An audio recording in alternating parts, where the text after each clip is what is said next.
Welcome back to the part 2 of the story where I'm going to use a sewing machine to make a project for the very first time. Last week, this wee dragon tried her hand on a sewing machine to try out the hundreds of stitches on the sewing machine on a rough patch of cloth. This week, we bring all these newly learned skills to fruition. Let's start where we left off last week. I do need to try a few more things like the bias tape maker that I have. What else? I do have like pins and shit. I don't think I need to try that before taking it to the sewing machine. We can just use that whenever I start working on the actual project. Do you hear the thunderstorm? Because I hear the thunderstorm. I do have a very good first project in mind and I'm working on that right now. And I'm going to show that to you tomorrow. Actually, because editing exists, I'm going to show it to you right now. This is where the embroidery is at. It feels like it's like fairly complete, but it's not. There's at least another 40% to go on this. So I thought, why not start with something else? Because this feels like a long-term project at this point. And just like most endeavors in life, I started at the library. Most of these actually are like dressing, sewing pattern sort of thing, but I am yet to find the right fabric for myself, which means that I'm left with white and black cotton, which is not that bad to make dresses with. It's just like not fun to make dresses with, but at the same time I'm still itching to get my hands on my sewing machine.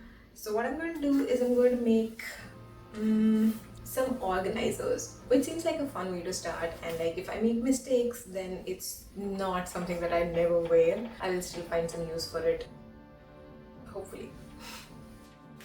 And now we have our coffee, so I think we can start brainstorming how we're going to do this. We should also have some paper. Oh yeah, there it is. These are index papers, which I do most of my stuff on. And this is my fabric. It is 45.7 centimeter by 53.3 centimeters, which is not enough. We're going to figure it out. So in this, I see mostly pretty cases, boxes, pouches, pin cushions, and more. Oh, so these are all the things that are there in it. I could make this for my embroidery. There's a seed all pouch, but I don't have the transparent thing that will go on top of it. I went through the book to gather some inspiration. Actually, I was looking for a pattern, but I either did not have all the materials that it needed, or if I did, it was not the kind of organizer I was looking for. Okay, so there are two things right now that I'm doing. Actually, there are three things right now that I'm doing that could possibly need an organizer. A is sewing, but I've never really sewn before, so I don't know what exactly it means. It could also potentially be embroidery, which I have been doing for the past a few odd months, I think. Even though I'm technically only on my second project, it feels like I've been doing it for a long time. My embroidery could definitely use some organizing, so that's the second thing. And the third thing is crochet, which I've been doing for a very long time, and I use a blue little pouch, and it mostly works in the sense that I throw everything that I have for embroidery and for crochet into that pouch, and it holds everything for now. The most that I know about any craft at this point is crocheting, and I think that's the only thing I can make an organizer for. I think I would like it to be something that, sort of wraps around. I've given it a thought. Essentially like a piece of... Have I ever mentioned I hate adhesive stickers and fabrics? There goes my window of ever being able to return it. There has to be a better way to do this. Literally unreal how long the sticker took to get off. There's still some left on it, but who cares? So what I do want is to have like a book or something that opens up into like a flat panel, and something that I'll be able to roll up and sort of tie together. And when you open it, there'll be... But I will have elastics to hold this stuff together like a thing. What else do I need? I need stitch markers when I'm crocheting, which I actually never really use, but would be nice to have a few of them here. And I use darning needles, which are really thick needles, I guess, which can be placed in sort of like a pouch together. It would have to be vertical because I want to roll it up like this. Yeah, welcome to my very technical sewing class. I have elastic buttons. I don't have a zipper, and I don't have those press buttons, but I do have like a regular button, which hopefully will be something that I can use, which comes from here, and then use an elastic to tie it around the button maybe. that's the basic idea. Actually, that is idea number one. The second idea is, this is it, guys. I can't believe this. This is it. This is the cloth. Okay, the second idea is to sort of make a book. This is too big, obviously, but I don't have anything that'll line it except for maybe craft paper that I can use, in the hopes that this will never get wet and it will still hold. I don't know what I'm saying. It was evident that I did not have enough material to make a book type organizer, but yet I explored the idea. It definitely would not be enough to hold my crochet supplies, so that was a wrap on that idea. These are all the things that need to go in my crocheting. I looked at all the tools that would go in my organizer. I took a regular pen out, kept the heat erasable pen in, segregated the types of crochet hooks I had, and sorted the irregular sized hooks that I have, I guess. This helped me mark out just how much space they would take. And it needs to hold like a few stitch markers. I wanted to stand here in the end, like in a row or something. And then there is my darning needle, which would go right under the stitch markers. This needle is too thick to poke holes in the organizer and hold itself in place, so I decided to make it a tiny little pocket to stay in. Okay, so this is the height that I technically need, I guess. I don't need it to be bigger than this. Why don't we get an actual measuring tape to do... Oh, we have a scale. I then measured the sizes that I needed the organizer to be. To save the time that I spent mumbling to myself, here's what the actual plan is. The organizer will be 17 centimeters tall, 30 centimeters wide. I will leave about 3 centimeters on the right for the stitch markers and the needle. And as for the rest of the width, 2 elastics will run across, and these will hold the crochet hooks together. On the right, an elastic will run vertically in the center and a stitch line will run this way to make pockets to hold the markers. At the bottom will be a little pocket to hold the needle. Not me making like a complete working drawing of this thing in like complete architectural terms.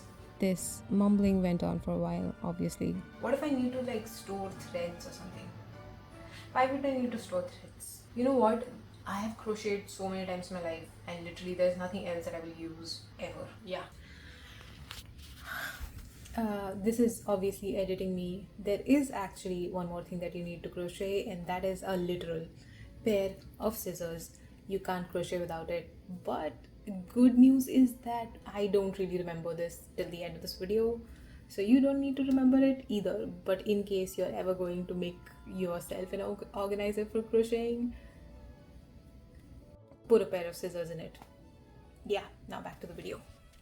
So that's it. That's how the inside of it should look. I don't want the stitches to show on the outside, so which means that there'll have to be like a lining on the outside. If I had a colorful patch of cloth, which went 17 centimeter by 30 centimeter, I would probably use it for the outside. But since I don't, I think I'll probably just make it out of this. I would love to embroider it, but turns out that that's a very slow process, and that's not something I'm up for at this moment. Let's just use this thing for the entire process, and whatever cloth is left, we will use that to make a string on. I realized my brain just wanders off in the middle of the process quite a lot, but don't worry, it comes back. Oh, you know what? I want like a little elastic that goes out off of this side, and then a button wherever it wraps up. We need an elastic that runs here, which will be the thicker elastic, and a thin elastic that goes here. And we need bias tape. Bias tape will have to be 30 centimeter plus 30 centimeter, 60 centimeter plus 96 centimeters long. I'm just wondering how I'm going to use the corners of it. I need to watch a YouTube tutorial for that. That's all we need, guys. After just ransacking my wardrobe a little bit, I found a piece of clothing that I've never worn in my life outside, and I don't actually plan on wearing it outside. Let's use this as our external face. So even though this print doesn't really scream me in any specific way, I'm more acutely aware of the fact that this is like pristine white, and one fine day there's gonna be a point when I'm drinking coffee next to it and it's gonna have this coffee stain which I'm never gonna be able to get out, and then I will regret it more than having this as the exterior of it. So let's use a print because it's a wiser decision than using the white, in my humble opinion of myself. And my first ever sewing project will be a thrift flip, which is always a great idea, I guess. As you can see in this very technical drawing, I need a patch of cloth that is 17 centimeter by 30 centimeter, and then about a centimeter of seam allowance on all sides. That makes it 19 by 32. Let's cut that, and then maybe we will also mark these things that we are planning to do with the heat erasable pen. Anyways, let's mark that, and I think that will give us an idea of what we need to do. And then we'll also cut out this since we are at it at this point. I started transferring my pattern with its 1 centimeter seam allowances on the fabric I had. It was basically just a rectangle, so I didn't think it would take a lot of effort, except I learned that fabric quarters aren't exactly rectangles. Is this straight? I don't know. So I had to redo the pattern. I'm afraid it's a bit wonky because it doesn't look like it's 90 degrees, you know? And so the marking continued. Such a great start, honestly. And then it was time to cut that rectangle.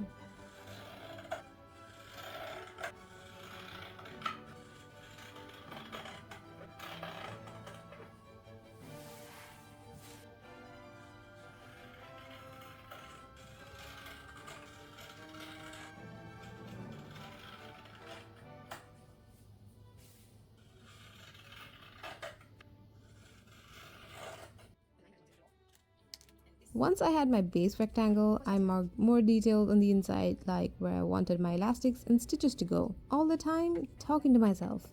From watching a lot of YouTube videos, I know that the fabric tends to sort of shrink when it's washed, but I don't ever plan on washing it. I realize that I'm probably going to regret this decision. But that's life, so it's fine. We should also have like a little bit of a pocket, right, for the darning needle. Next, we have the outer fabric. I should definitely have ironed this. And I marked in the exact 19 centimeters by 32 centimeters. Look how wonky I'm cutting it, but at the same time, I feel like I have a great positive attitude about my first sewing project because it's not going to go over my body. It's just going to be like a bunch of stuff that I store in it. That is if I do it well, because if it's like too tedious, then I don't think I'm going to use it anyways.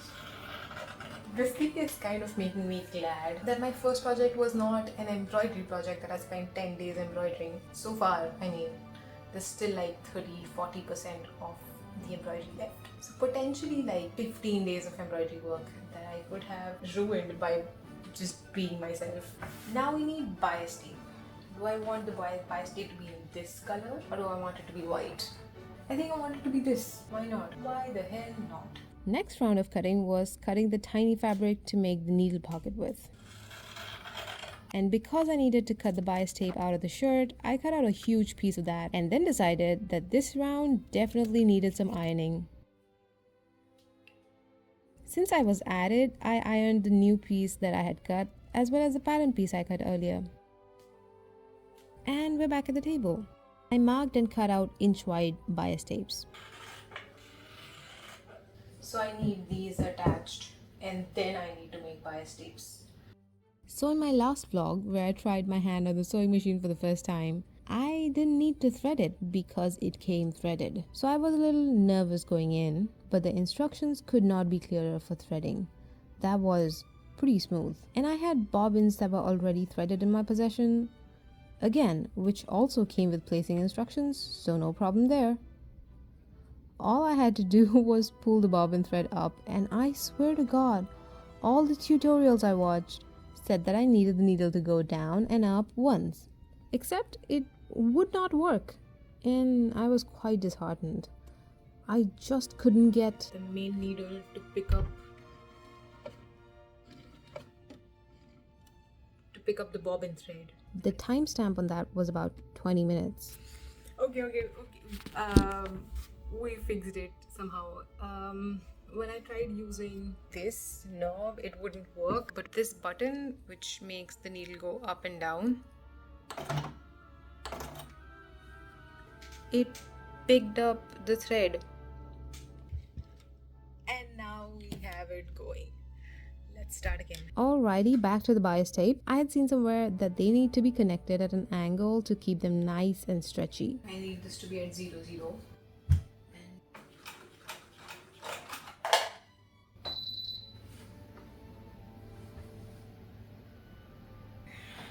Another snag. As if that wasn't sad enough, the thread came out the needle. Oh, do you know how long it took me to thread that? I am yet to learn how to use my machine's automatic threader, so that took me forever. Anyways, setbacks are a part of life, so thread your machines, reset the bobbin, and get back to the task at hand. I stitched my bias tapes together to make a nice long bias tape. Jammed a little bit to the machine's thick beats.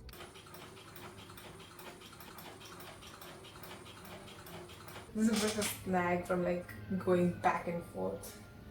We have bias tape. Now it is time to press that bias tape. This bias tape needs to be folded up in a specific way, so I learned how to use the bias tape makers. And if anything else in this video has been any indicator, it took forever to work. And even then, something kept not working out. It feels like it's just a little bit short of what it needs to be. There's just so many variables. I think it could either be the iron, or it could be the cloth, or it could be the bias tape maker, or it could be my technique. The only way to find out would be to change one variable at a time and figure out. Or maybe I have weirdly high expectations of it and this is doing pretty well. Which of these is it? We'll never know. Anywho, every time I learn something new about the machine, I think, this is the longest that I've ever spent on something.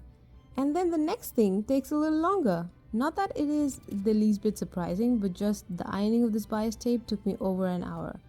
I'll spare you the details. Okay, I am ready to accept that sewing is not my calling in life. Moving on. So I think I have decided to give it another lining before I stitch the elastic onto this, just because I am really scared now that the elastic is going to pull on this fabric and it's not going to go very well. Just that reason, no other reason at all. So I'm going to cut another piece from this as a lining. Here we have double-sided this. From here on, it was mostly sewing. First, I stitched the darning needle pocket to the white cotton. That worked out quite well. There's enough space. What I'm going to do is thread this in a needle and then push it through in the back. I mean, it doesn't look the best, but it's fine. So I've made stitch lines that I need to stitch on at 1 centimeter each. This is the elastic that will be most useful to me for this project. All I had to do was stitch these two elastics to the cloth at 1 centimeter distance each. I decided to run the stitch along the whole organizer instead of stitching only the elastic contact points. Okay. These two elastic bands are stuck on there, and hopefully whenever I iron it out afterwards, you'll be able to see the stitching line. And what I'm going to do is I'm going to zigzag my way. So for example, I've reached the end here, turn around, go in the opposite direction, come back, do this direction, and so on and so forth till I run out of thread, and then I'll just have to rethread the whole thing and go through the entire process again. This was a long but relatively easy process because I had the guidelines where I knew I needed to stitch. It went pretty smoothly, only it took forever and ever and ever.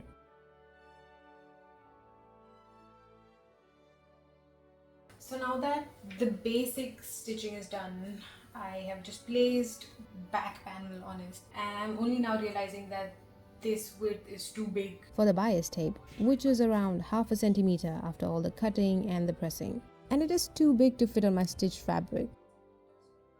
So I decided to cut out the excess and leave about ½ centimeter seam allowance on the fabric. trimmed the corners. So what I do want it to look like is when I turn it around, one part of it should be able to go back and have. Needed to figure out the elastic for the external loop, I'm going to use this for that. which was tangled like wired earphones. Am I going to cry or am I going to cry? Assuming that all of this goes inside. I used a very technical method to measure the elastic that I would need. That is, I winged it. It's the second half of the day already, and I started at like, I don't know, 10 o'clock in the morning. Morale's quite low. Honestly, that's where we're at. I did a lot of explaining on camera, but the background sounds too loud, so the audio is complete trash. But don't worry, you've got voice over me to keep you company. Anyway, this experience was an exercise in understanding that maths is actually not my strongest suit, especially when I'm tired. I wanted to find out the vertical center of the pattern piece to pin the elastic at. I could have maybe just folded it in half, but What's the half of 17?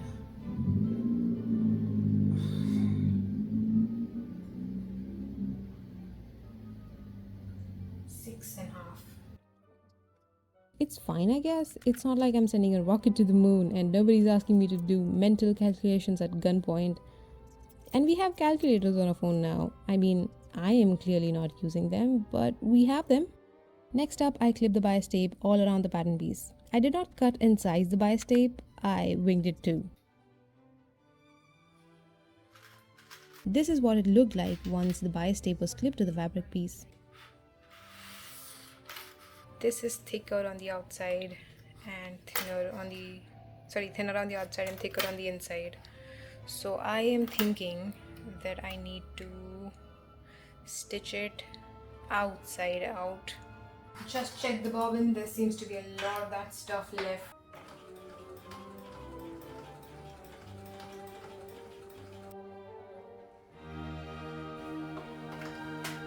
Let's use it.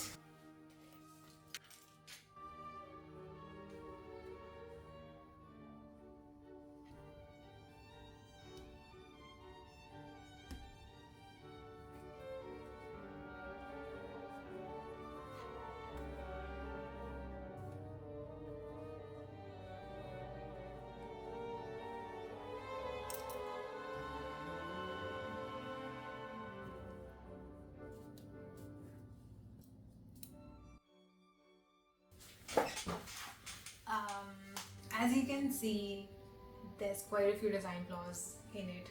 For example, the hooks which are like really thick and have a grip, which are the ones that I usually use, don't fit in very well and definitely don't fit in through both the elastics.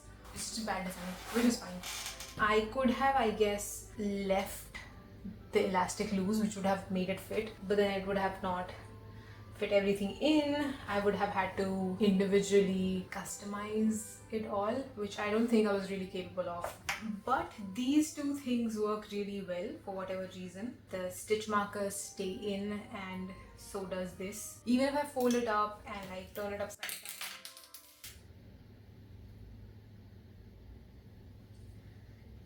So not when I fold it up and turn it upside down. Oops. What was the point of this then? It might not fall down when I have the elastic on. Okay, so some major design flaws then, like the elastic and the needle case. But in general, I feel that there's a lot of stitching problems as well. Like for example, my bias tape has not stuck in through and through in a lot of spaces, which means that I either need to redo the whole bias tape thing or replace the bias tape, but not now, not today for sure. Maybe in not this project at all.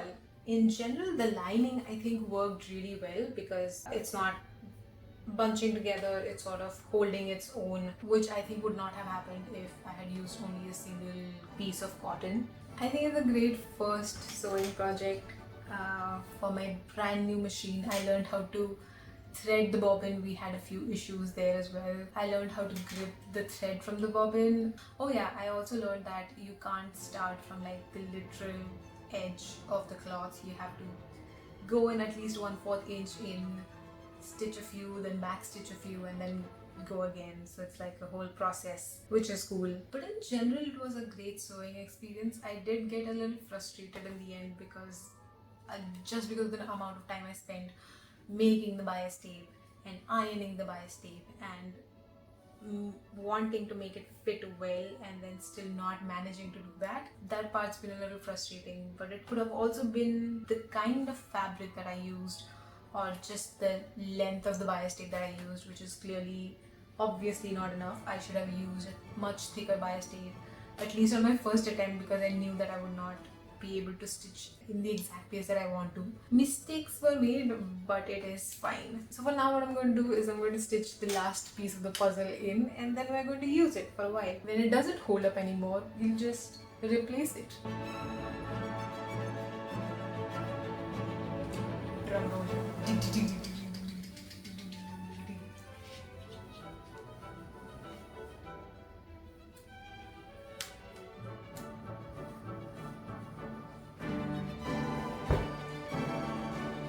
Needle does not fall.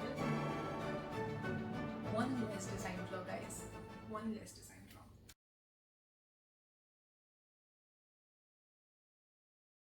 सितारों की महफिल में गूंजेगा तराना, के होठों पे आया है दिल का फसाना। अरे दिल ने दिल को पुकारा, लो मैं आया मिलने दोबारा।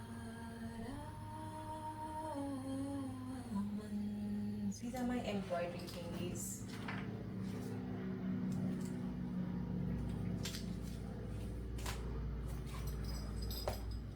Best part of living in a small city is that no matter how far the airport is, you can hear the planes all the time.